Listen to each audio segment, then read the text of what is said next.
Very well done on completing the bug box. I do hope that you're pleased with it. Do join our Facebook group Threads Community and share a photo of it there. This is my finished bug box and I want to talk to you for a few minutes about things to do to finish off. First of all, obviously, tidy up your threads at the back, get rid of any waste knots, and make sure that there aren't any threads going across the insects at the back as far as possible. If you find you can see through and it's irritating you, I would put a piece of fabric at the back, so some calico or something like that. I've actually got mine displayed now in a double layer of fabric and may ask the framers to do it like that, just in case anything shows through. Before you put any extra layer of fabric on the back, have a look in natural light at all of the insects and see if there's anything that you want to change or any stitches that are missing. It's too late once it's under glass. I, for example, have made a few changes since the videos were made. I've straightened up my running stitch on the snail because I had one stitch here which was really annoying me, so I've done that. I've moved the piece of grass here a bit over to the right because I didn't quite like it where it was, but yours might look fine. What else have I done? Oh yeah, I've changed the angle of the beetle body here. I've put a couple more stitches. I wanted it to be a little more curved, as I've probably mentioned in the actual video for the beetle. And I've put odd stitches in here and there, like I found a couple here. I think I put a couple in on the beetle. This beetle here, I've actually added a little bit of grey on his bottom here. I think that looks nice. And taking it outside into the natural light does help you to pick up things that perhaps you wouldn't have seen. What I've also done is taken a water spray and erased my marks made by my blue pen. I did that a few weeks ago and I've waited a little bit because sometimes they reappear and you can do it again. Now you can, if you're happy with it as it is and you don't want to wash and stretch it, then please don't. I would be absolutely happy with this as it is.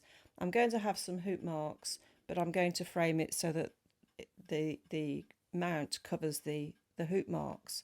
But I am going to wash and stretch this just to demonstrate what you would do if you need to get rid of hoop marks or you've got some smudges on it or you feel that the blue pen is just not disappearing. So I am going to demonstrate that next for you, but I feel that it's optional, especially if you've used a 10-inch hoop where you've got no hoop marks here showing on a lot of this fabric here.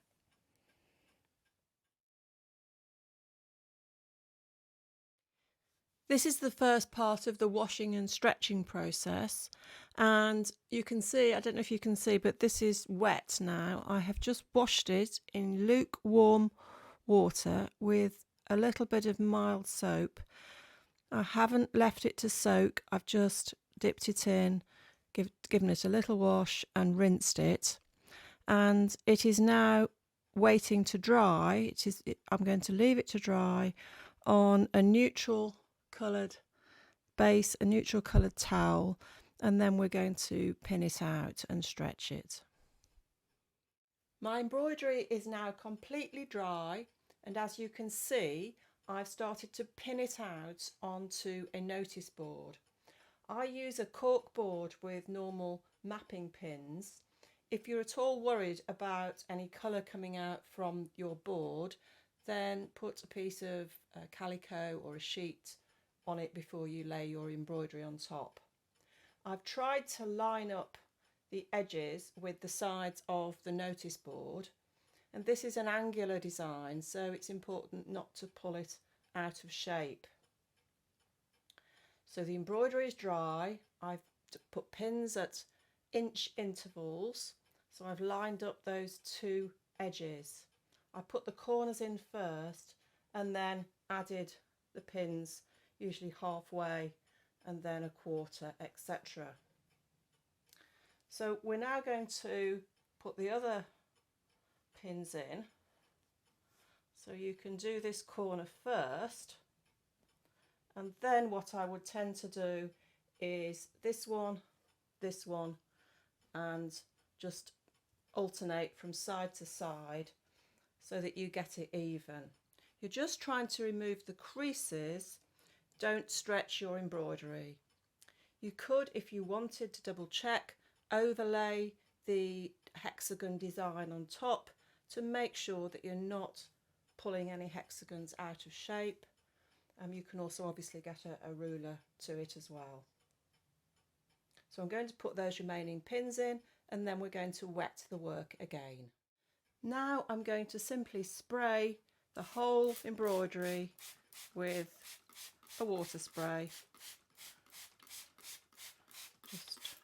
And this just helps to ensure that you get an even amount of water on your fabric. That's okay. And I'm going to leave that to dry naturally, and I will show you when it's complete. And I'm going to leave that to dry naturally, and I will come back and show you the result. My embroidery is now completely dry, and as you can see, I've removed most of the pins.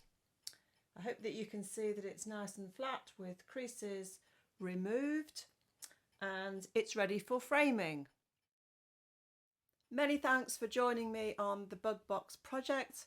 I hope that you've enjoyed stitching along with me, and I look forward to seeing you again in the future. I'd very much appreciate your subscribing to my channel if you haven't already done so.